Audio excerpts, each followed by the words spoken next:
화면에 보면 US 시티즌십 테스트 이렇게 되어 있습니다. 워싱턴 타임스의 자료인데 오늘은 이런 이야기를 해보기로 하죠. 시티즌십 하면은 그냥 흔하게는 시민정신 이렇게 볼 수 있을 겁니다.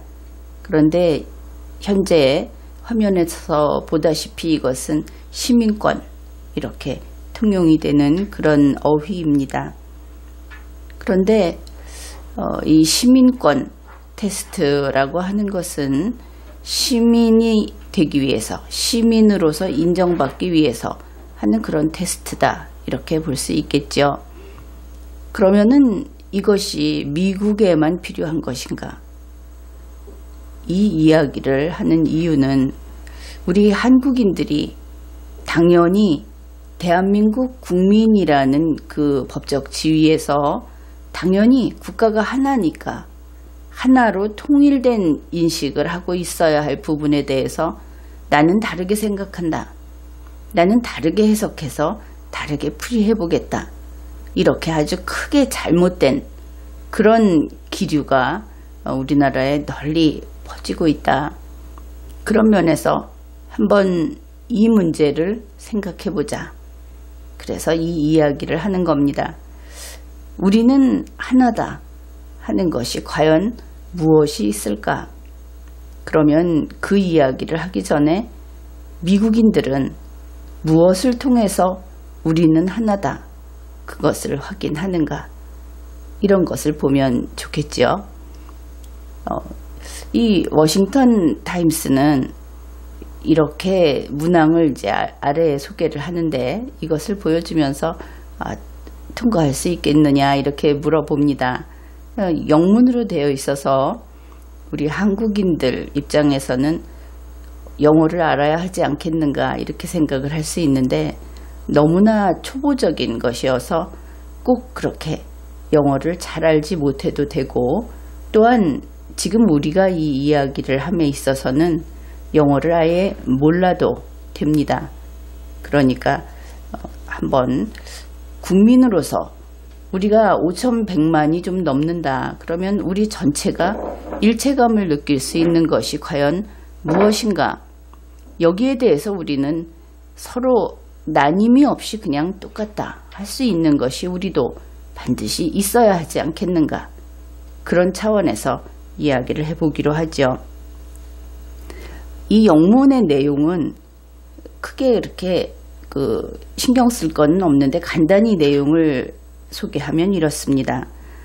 미국 시민권 시험에 합격하기 위해서 중요한 미국 역사 그리고 정부에 관한 것들 그런 주제들 그런 것을 알고 있는가 이것을 테스트한다 하는 것이고 귀화 시험의 경우에는 한 100문제 그런 이야기가 있고 이것은 그냥 지금같이 이 시티즌십 테스트 이 경우에 10개 문항 정도를 면접에서 물어보고 그리고 한 6개 정도 맞추면 된다.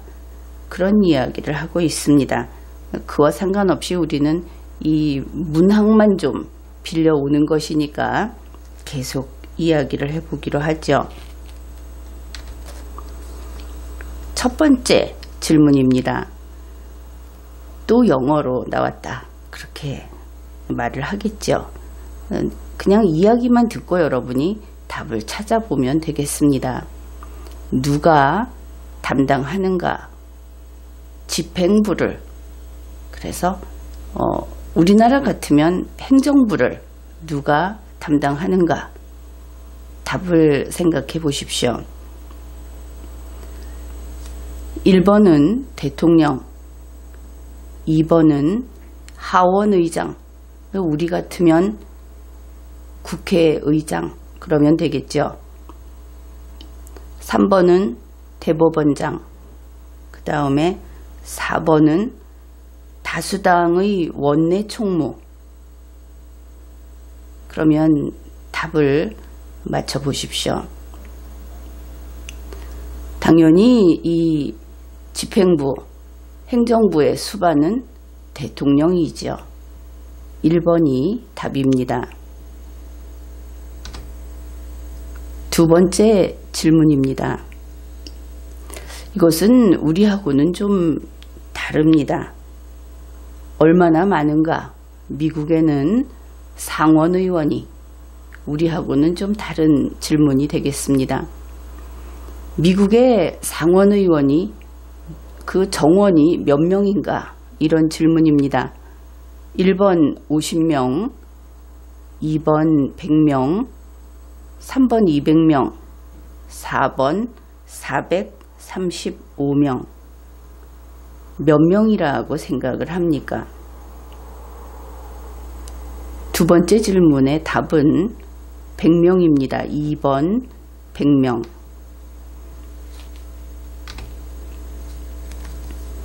세 번째 질문입니다. 우리는 선출한다.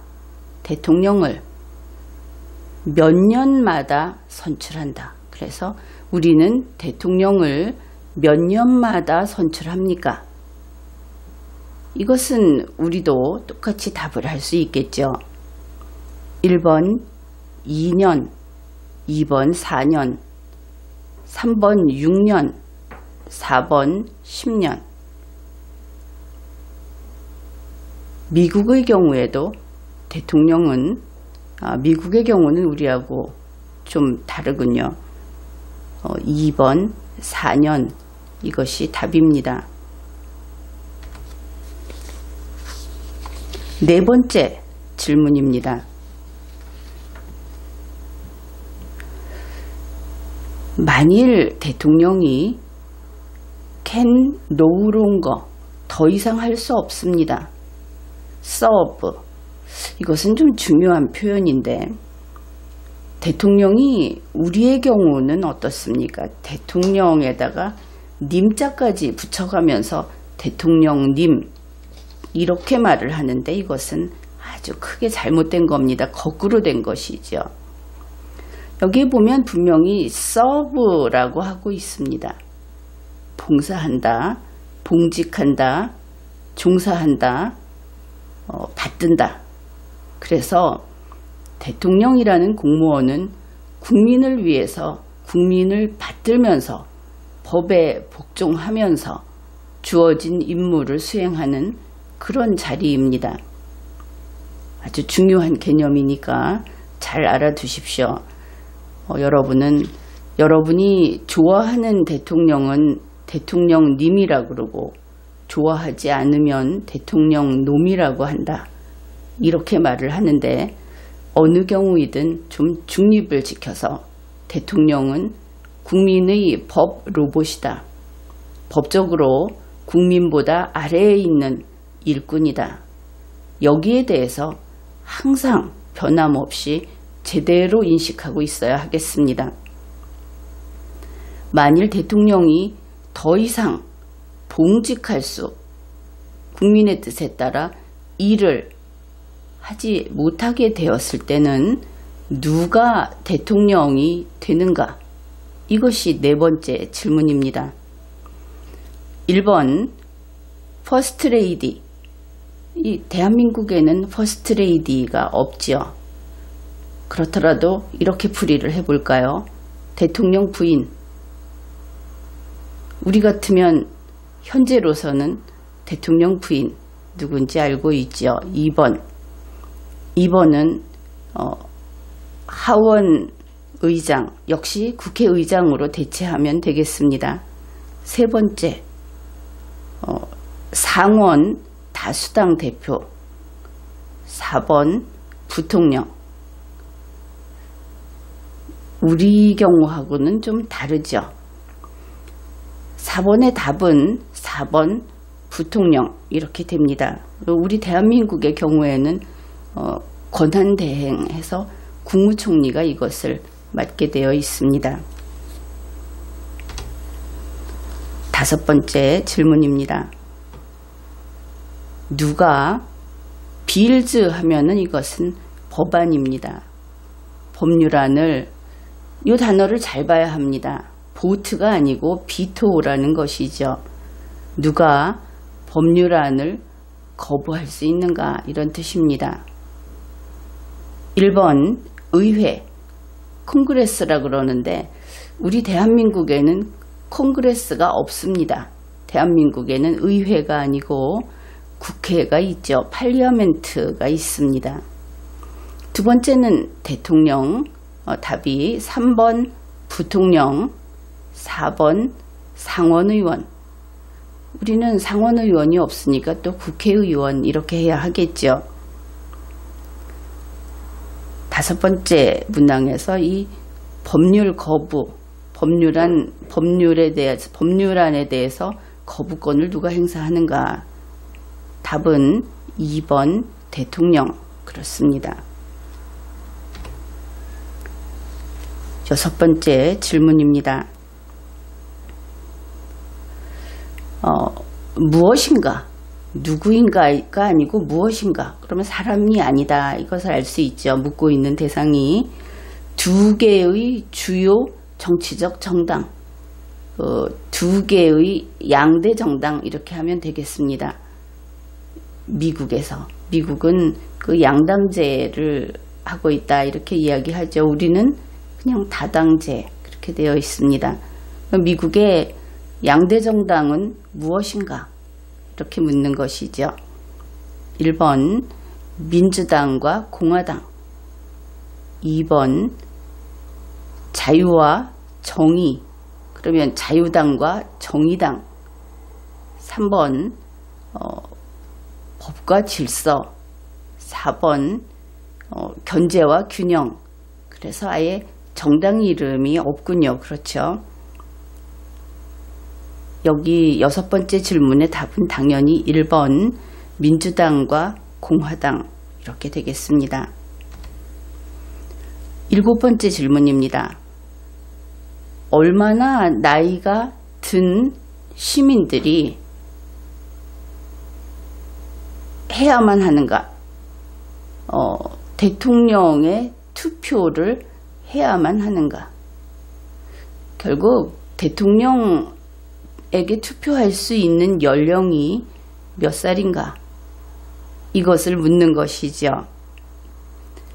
1번 16살, 2번 18살, 3번 21살, 4번 25살. 여기서 답은 2번 18살입니다. 여덟 번째 질문입니다. 언제가 선언한 때냐?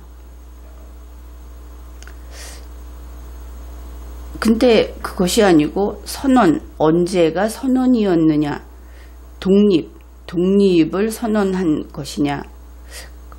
그런가? 언제 독립선언을 어댑티드 했느냐? 이렇게 되겠죠. 언제 독립선언을 채택하였는가? 1번은 1776년 7월 4일, 2번 1941년 12월 7일, 3번 1800년 1월 1일, 4번 1787년 5월 25일. 여덟 번째 질문의 정답은 1번입니다.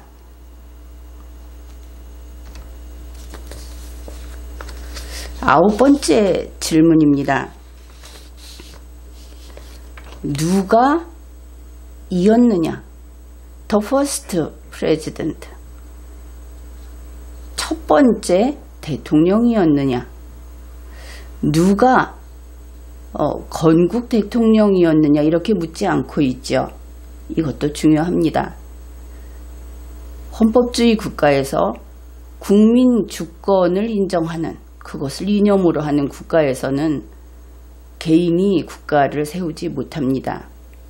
그 개인을 제 아무리 좋아하고 국민의 거의 전폭적인 사랑을 받고 있다 하더라도 그 개인이 건국 대통령이다 이렇게 되면 국민의 주권 이것을 가로채는 것이 되어버리죠.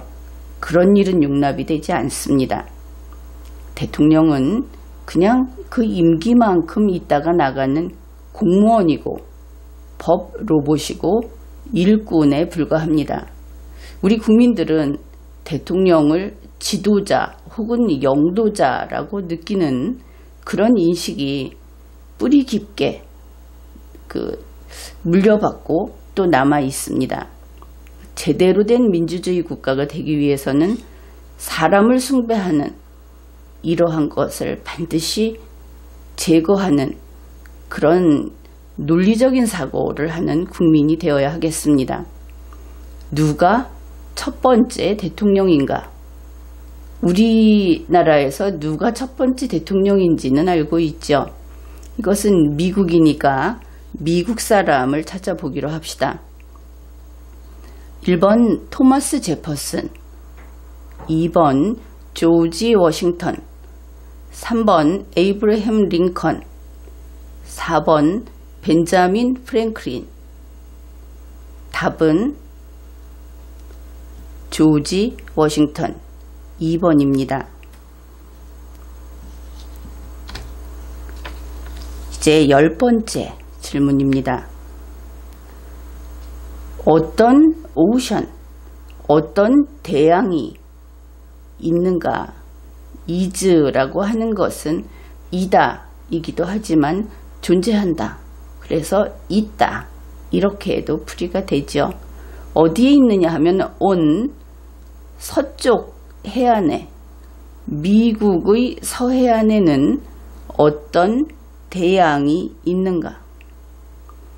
1번 태평양, 2번 대서양, 3번 인도양, 4번 멕시코만 이렇게 되어 있습니다. 답은 1번 태평양 이렇게 되겠죠.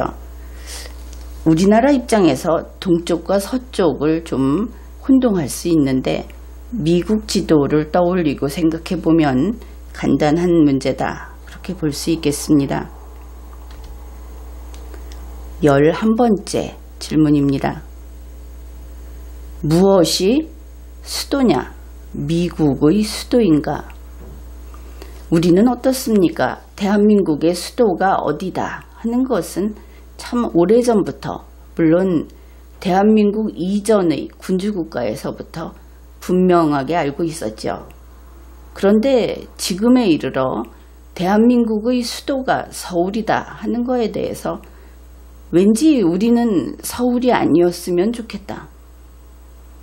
그런데 서울이라고 알고 있는 그 70년 동안 서울이라고 알고 있는 이 사람들에게 서울이 아닌 곳이었으면 좋겠다 하고 들고 나오는 것은 애초에 뭔가 좀 분란을 일으키자, 나뉘자 이런 심보가 아닌가. 왜냐하면 서울이라고 하는 것은 반드시 옮겨야 할 필요성이 있을 때 옮기는 것이지, 한번 옮겨볼까? 왜 너만 서울이냐? 이것은 말이 되지 않는 겁니다. 하나의 국가에서 우리가 일체감을 가지고 있을 때는 그저 서울이면 우리 모두의 서울인 것이죠. 이것을 몇 해 전에 옮기려고 했다가 또 심판까지 하고 국민이 나뉘어서 논란을 일으키고 논쟁을 하고 그런 적이 있죠. 우리 모두는 이제 하나로 인정할 수 있는 것은 웬만하면 다투지 말자. 이런 것이 좋지 않을까 그런 생각을 합니다. 미국의 수도가 어디입니까? 1번 뉴욕, 2번 필라델피아, 3번 보스턴, 4번 워싱턴 DC. 답은 4번 워싱턴 DC입니다. 12번째. 왜 국기는 별이 50개가 있나요? 우리 한국인들은 영어로 have 하면 항상 가지고 있다 이렇게 해석을 하죠. 그런데 국기가 물건이니까 사물이니까 가질 능력이 없습니다. 인간이 거기다 붙여준 것이지. 그래서 국기는 왜 별이 50개인가? 이 국기도 마찬가지죠. 우리의 국기를 굳이 바꾸겠다. 5,100만 이상의 전체 국민이 더 좋아서 바꾸면 얼마나 좋겠습니까? 그런데 지금 있는 국기가 왠지 그거 말고 내가 한번 만들어 보고 싶다. 나라는 것이 튀어나오는 순간에 다른 수천만의 사람들이 뒤로 물러서고 양보해야 한다. 그것을 생각해야 하겠죠.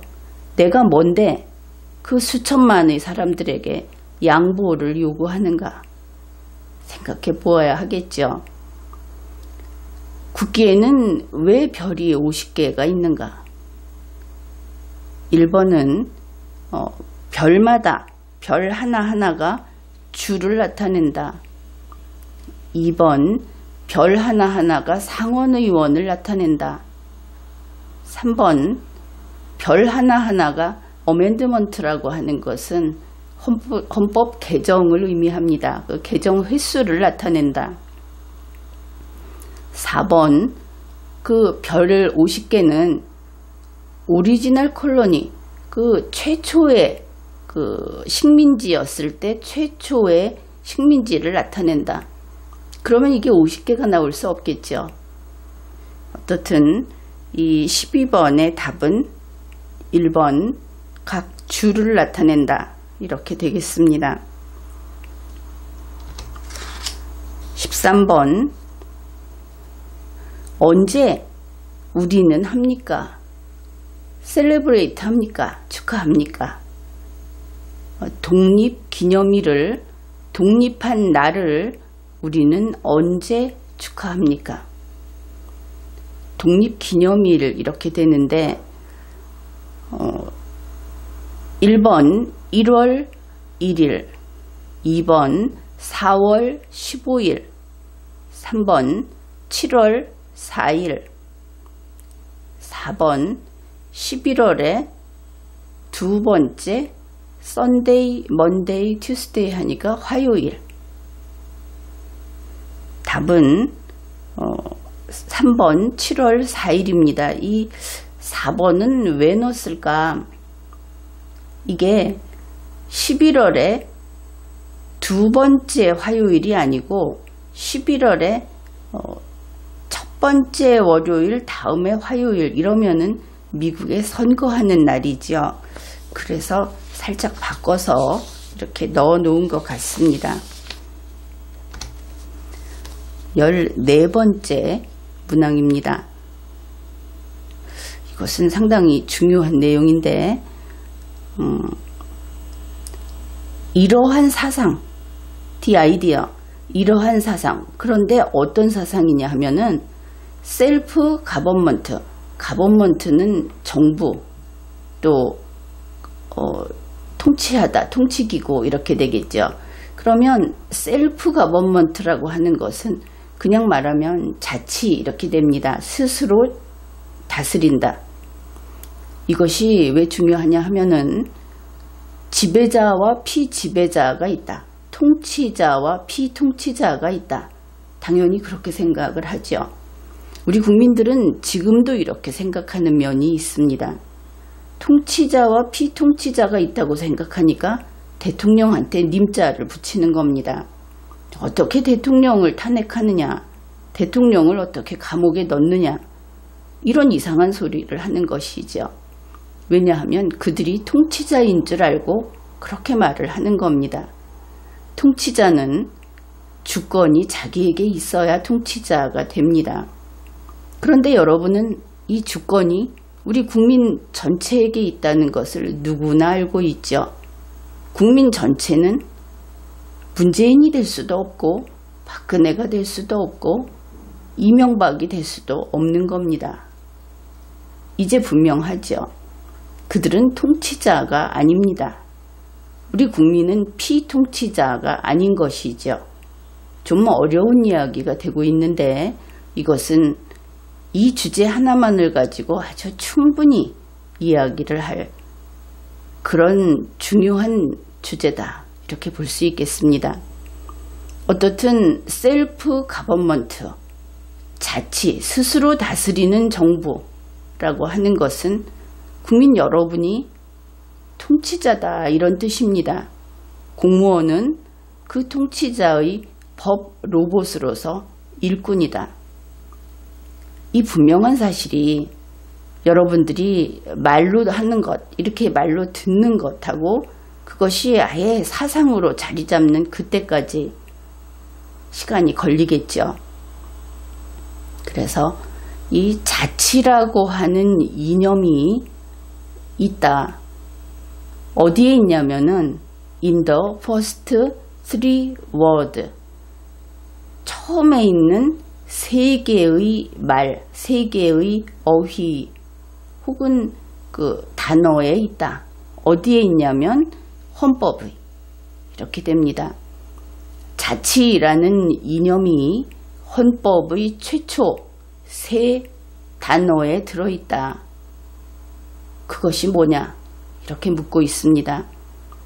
이것은 평범한 그냥 시민 모든 사람이 반드시 알아야 한다.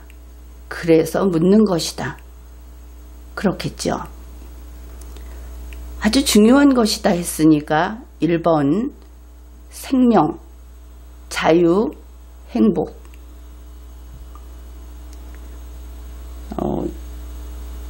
2번 be it resolved. 그건 어려우니까 그냥 빼봅시다. 3번 we the people.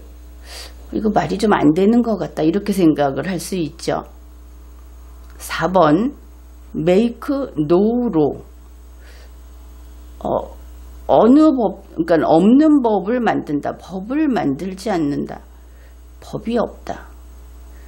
무엇일까? 이것은 지금 이 단어만을 보고 고를 수 있는 그런 것이 아니고 최소한 미국 헌법의 그 서문 정도는 읽고 있어야 한다 하는 뜻입니다. 그냥 답을 이야기하죠. 14번의 답은 3번입니다. We the people. 그럼 이것이 무엇인가? 이 We the people이라고 하는 것은 미국 대통령이 취임사를 할 때라든지 또 국민 전체에 대한 연설을 할 때라든지 할 때 반드시 나오는 이야기고, 바로 이것이 미국 헌법의 주인이 누구인가, 미국의 주권자가 누구인가를 가르쳐주는 그 세 단어입니다. 우리 국민들, 이것이 바로 전체 국민을 의미하는 겁니다. 아주 아름다운 어휘다, 그렇게 볼 수 있겠습니다. 15번째 질문입니다. 무엇이 이코노믹 시스템, 경제 체제인가? 미국에서. 이렇게 됩니다. 미국의 경제 체제는 무엇인가? 1번 자본주의. 지금 같으면 우리는 시장경제주의 이렇게 이야기를 할지도 모르겠습니다. 2번 사회주의. 차이가 있죠. 1번의 경우에는 결국은 그 경쟁 주체가 개인이다, 이것이 속에 들어있고, 2번은 사회 전체가 움직이는 그런 집단주의, 그 중에서도 코뮤니스트하고는 조금 차이가 있는 사회주의. 3번부터 보면 되겠습니다. 코뮤니스트, 이것은 집단주의, 혹은 여기에서 같으면 쉽게 구별을 하자면 좀 더 옛날로 가면 사회주의는 복지를 좀 더 인정하고 그런 분야에서는 개인의 자유권, 개인의 사적 자치를 좀 제한하는 것이고, 코뮤니스트는 아예 많이 제한하는 공산주의고, 이렇게 볼 수 있습니다. 그것이 원 개념이고, 오늘날에 있어서는 코뮤니스트가 대표적으로 문재인 씨나 박원순 씨가 하고 있는 이 집단주의, 집단주의를 여러분은 그쪽의 말을 잘 듣다 보면 좋은 이야기처럼 들릴 수도 있습니다. 좀 바뀐 꼬뮤니스트 이렇게 되겠죠. 거기에 비해서 소셜리스트, 이것은 그 집단주의보다는 전체로 묶음으로써 어떤 공동복지, 최저생활의 보장, 그것이 조금 더 올라가면 기본생활의 보장, 이런 것들을 추구한다, 이렇게 보면 되겠습니다. 그 다음에 바터라고 하는 것은 물물교환, 좀 더 원시적인 데 가깝다, 이렇게 볼 수 있겠죠. 미국의 경제체제는 무엇인가? 그것은 1번 캐피탈리스트, 자본주의, 이렇게 보면 되겠습니다. 16번째, 우리는 선거한다, 선출한다. 미국의 상원의원을 몇 년마다 선출합니까? 1번 2년, 2번 4년, 3번 6년, 4번 10년. 답은 3번 6년입니다. 17번, 만약에 보스 양쪽 다, 둘 다, 대통령 그리고 부통령, 이 둘이 다가 can no longer serve, 더 이상 봉직할 수 없을 때, 근무할 수 없을 때, 그 임무 수행을 할 수 없을 때, 그러면 누가 대통령이 됩니까? 그러니까 대통령이 될 수 있는 것이구나, 이것도 알 수 있죠. 대통령은 대통령 몸에 붙은 것이 아니구나, 다른 사람이 할 수 있구나. 쉽게 말해서 대통령의 의자에 누가 앉을 수 있느냐, 대통령의 업무 수행을 누가 하게 되느냐, 이런 겁니다. Who becomes president? 대통령은 군림하는 자리가 아니다. 그냥 근무하는 자리다. 일하는 자리다, 이겁니다.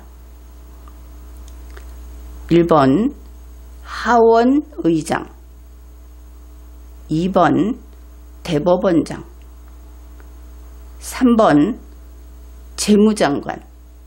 현재 미국의 재무장관은 발음이 살짝 하기 어려운 그런 사람이고, 우리나라의 특이한 사정 때문에 참 그 이름이 널리 알려져 있죠.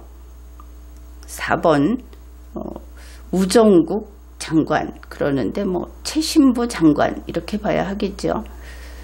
그러면은 17번의 답은 이 경우에는 하원의장, 1번이 답입니다.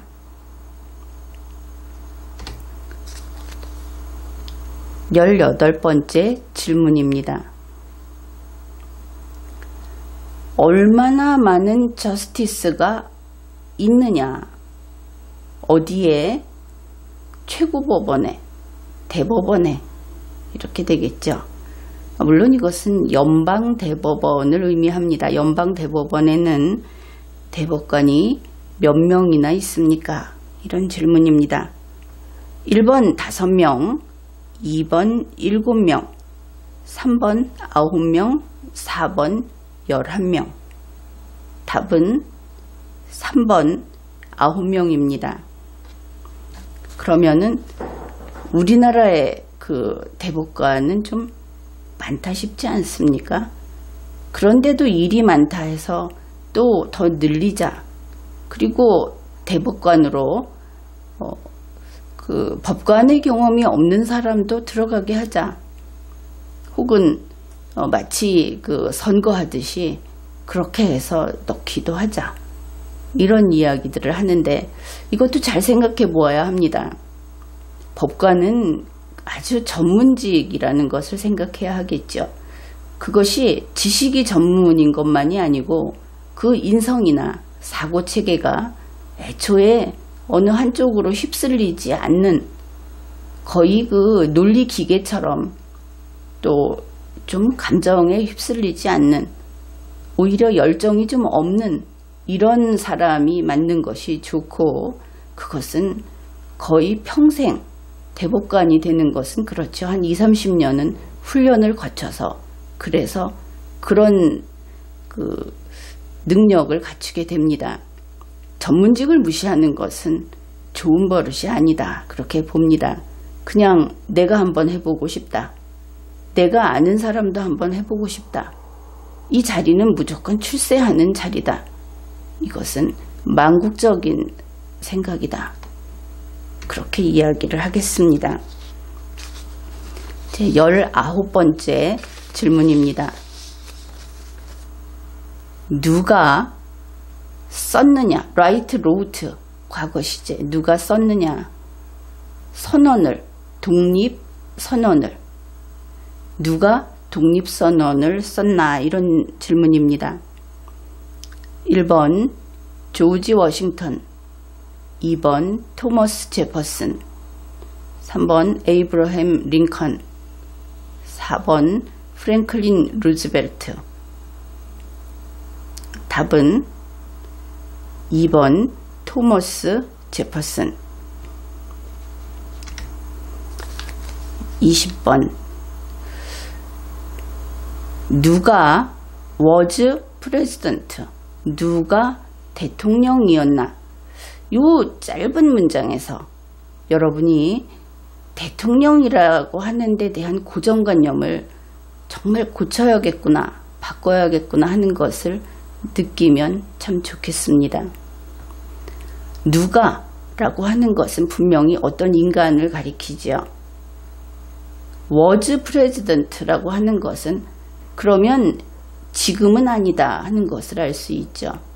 그래서 누구라는 인간과 프레지던트라고 하는 그 대상, 이것은 서로 다른 것이구나, 이렇게 알아볼 수 있는 겁니다.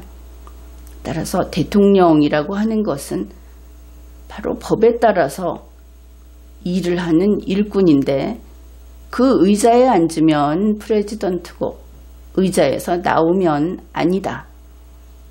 아주 쉬운 것 아닙니까? 그런데 의자에 앉았던 사람도 대통령이라고 부르고 평생 대통령이라고 부릅니다.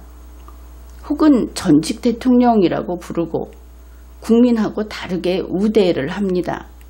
잘못된 것이죠. 대통령의 부인도 대통령의 자녀도 이러면 헌법이 절대 안 된다고 했던 특수 계급이 창설되는 겁니다. 대통령의 아내나 대통령의 자녀는 대통령이 아닌 것이죠. 그래서 사실 좀 야박하지만 대통령의 가족을 경호하고 그 가족들에게 일정한 예우를 하는 것은 대한민국이 아직도 민주주의 국가가 되는 과정에 있다. 그런 징표라고 할 수 있겠습니다. 누가 대통령이었는가? 듀링 하면은 일정 기간을 나타내죠. 언제? 더 그레이트 디프레션, 대공황, 그리고 월드 워 II, 세계 제2차 대전. 이때 누가 대통령이었는가? 이것을 왜 물어볼까? 그것도 좀 생각을 해봐야 하겠죠. 이것은 그만큼 중요한 역사적 사실이고 미국이라고 하는 국가에 있어서 국민이 반드시 기억하고 있어야 할 사항이다. 그런 의미라고 볼 수 있습니다. 물론 이 질문이 예문이기는 합니다. 그러나 이런 질문이 나오고 있다 하는 것이죠. 누구였을까? 1번 리처드 닉슨, 2번 앤드루 잭슨, 3번 우드로 윌슨, 4번 프랭클린 루즈벨트. 답은 4번 프랭클린 루즈벨트. 다시 한번 기억을 해둡시다. 대통령은 일신 전속권이 아니고 대통령 했던 대통령 혈통이라는 것이 만들어지는 것이 아니다. 설령 대통령의 자녀가 또 대통령이 된다고 해도 이것은 관계없는 별개의 사건이다. 이것을 제대로 알아두기로 합시다. 21번 질문입니다. 듀링, 조금 전에 보았죠. 어떠한 기간 동안에 더 콜드 워, 이것을 냉전이라고 합니다. 쉽게 말해서 공산주의하고 자유주의, 원래 그 개념은 공산주의는 경제와 관련이 있는 거지만 바로 이 시대에 있어서 공산주의라고 하는 것은 그것으로 자유주의의 반대편에 서 있는 개념으로 확정이 됐죠. 냉전 기간에 무엇이 이었는가? 주된 관심사였는가? 미국에 있어서 냉전 동안에 무엇이 주된 관심사였는가? 주된 문제였는가? 1번 고용을 하지 못함, 그러니까 실업. 2번 굶주림. 3번 꼬뮤니즘. 꼬뮤니즘은 그저 공산주의 혹은 집단주의 이렇게 보면 되겠습니다. 4번 국립공원. 여기에서 답은 3번 꼬뮤니즘, 공산주의 이렇게 되겠습니다. 공산주의의 문제. 우리나라에서는 공산주의는 이제 쾌쾌묵은 이야기다, 이런 이야기를 하고, 또 문재인 씨를 비롯한 그 일단의 정치 세력들은 공산주의는 이제 과거의 것이기 때문에 지금은 죄가 없다, 이렇게 이야기를 하는데 그렇지 않습니다. 공산주의는 대한민국 헌법에 위반되는 겁니다. 국민의 개인의 자유와 국민 주권주의, 무엇보다도 국민의 자유를 인정하지 않는 이 집단주의, 꼬뮤니즘이 살짝 변형된 그 집단주의도 용서할 수 없는 것이고, 원래 의미의 공산주의가 막스 레닌이 죽고 없다고 해서 그래서 이제 선하고 깨끗한 것으로 바뀌었느냐 하면은 그렇지 않다는 것이죠. 이 시대에 개인의 인간 존엄성과 개인의 자유를 부정하는 이념이기 때문에 지금도 여전히 이것은 독초다, 용서받지 못하는 이념이다. 그것을 분명히 알아두어야 하겠습니다. 22번 얼마나 많은 개정이 does have 이루어졌는가? 미국 헌법은 몇 번이나 개정을 했습니까? 이런 질문입니다. 1번 25번, 2번 26번, 3번 27번, 4번 28번. 이것은 좀 어렵죠. 미국 헌법은 3번 27번 개정이 되었습니다. 이 헌법 개정에 대해서도 사실 할 얘기는 많습니다. 우리나라처럼 미국 같은 경우에는 이 헌법 개정을 하고 차례차례 이것을 붙여가면서 이전 거를 놔둡니다. 근데 우리나라는 성미가 급해가지고 전부 고쳐서 해치워버리죠. 이전에 있던 헌법은 온데간데 없고, 심지어 법조문을 순서도 막 바꾸고 뜯어서 나누기도 하고 그래 놓고는 그건 안 바꾼 거다, 이런 이야기도 하는데, 그 정치인들이 그때마다 별짓을 다 해도 이 법 시스템이라는 것은 결국 건드리지 못합니다. 그래서 1948년 건국 헌법은 지금도 엄연히 헌법의 옳고 그름을 판단하는 기준으로서 흔들림 없이 그 자리에 있다. 그것을 알아두어야 하겠습니다. 23번입니다. 누구인가? Who is 누구인가? current 현재 대법원장, 미국의 그러니까 연방 대법원장이죠. 미국의 대법원장은 누구인가? 1번 존 로버트, 2번 루스 베이더 긴스버그. 긴스버그는 좀 들어본 적이 있을지 모르겠습니다. 3번 윌리엄 랭키스트, 4번 클래렌스 토마스. 개인적으로는 이 윌리엄 랭키스트가 상당히 매력적인 그런 법관인데, 이 사람의 그 철학적인 사고, 그것도 보고 있으면 편안해지는 그런 인물 중에 하나다, 그렇게 생각을 합니다. 여러분도 랭키스트의 판결이라든지 그의 그 연설 이런 것들을 찾아서 한번 보면 좋겠다, 그렇게 권해드립니다. 23번의 답은 1번 존 로버트.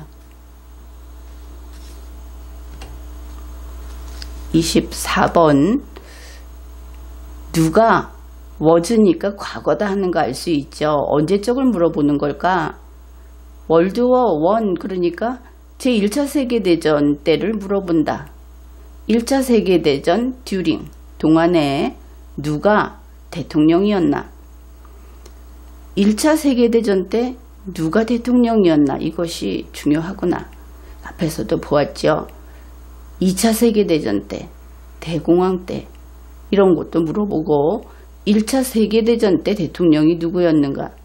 이것을 단지 전쟁을 하면은 나쁜 사람이고 전쟁에서 졌으면 나쁜 사람이고 이렇게 아주 그 일도 양단식으로 그렇게 우리는 배우고 있죠. 그런데 이 세계대전이라고 하는 것이 혼자 하는 게 아니죠.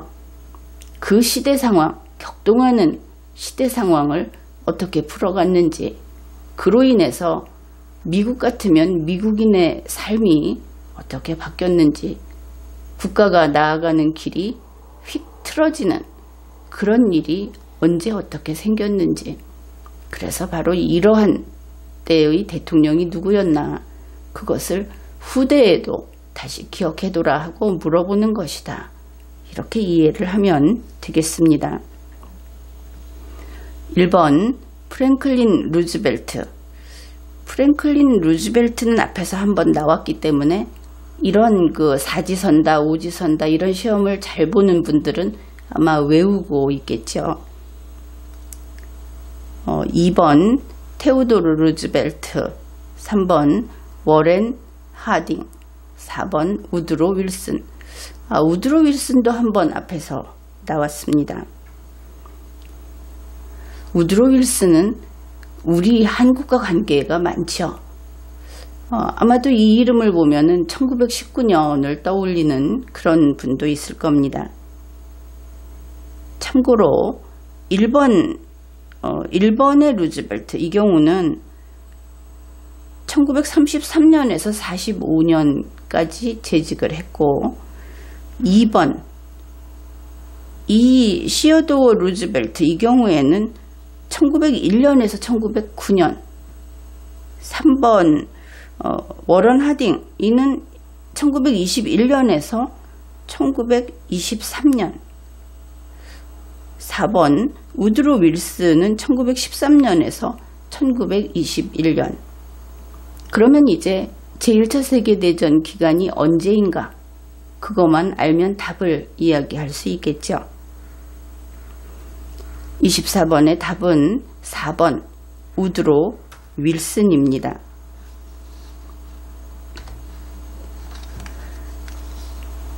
이렇게 해서 미국의 시티즌십 테스트, 모의 테스트 24문항을 다 살펴보았습니다.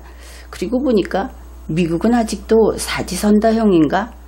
그런 생각이 들죠. 우리 한국에서는 사지선다는 뭐 어떻다 해갖고 오지선다로 바꾼 지가 한참 됐습니다. 무엇이든지 진득하게 가지 못하는 것이 단점이라면 새로운 것을 보고 아주 쉽게 과감하게 바꿔버리는 것, 그것은 또 장점이다. 이렇게 볼 수도 있겠죠. 그래서 이렇게 한번 이 예문을 살펴보았는데, 그렇다면 여러분은 지금부터 고민을 해 보십시오. 우리 대한민국 국민은 어떤 것들을 가지고 하나가 될 수 있을까? 많이 생각해 보고 또 많이 이야기를 해 주십시오. 지금까지 리걸마인드 연구소였습니다.